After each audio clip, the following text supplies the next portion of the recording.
ఒక దోమ అకస్మాత్తుగా ఆ విగ్రహం నోట్లోకి ఎగిరింది. మనిషి మంచి ఉద్దేశంతో దాన్ని కొట్టాలనుకున్నాడు.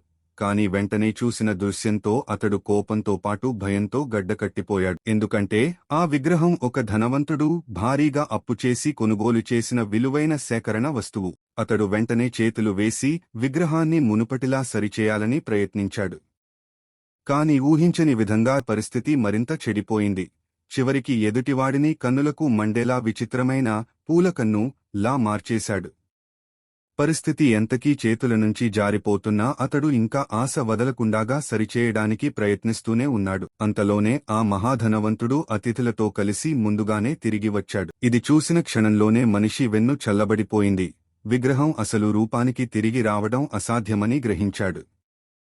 ఇక చేసేదేమీ లేక తన మెదడులో ఉన్న కళాత్మక ఆలోచనలను ఉపయోగించి చివరి ప్రయత్నం చేశాడు. విగ్రహం మీద ఇష్టం వచ్చినట్టు మార్పులు చేస్తూ పని ప్రారంభించాడు.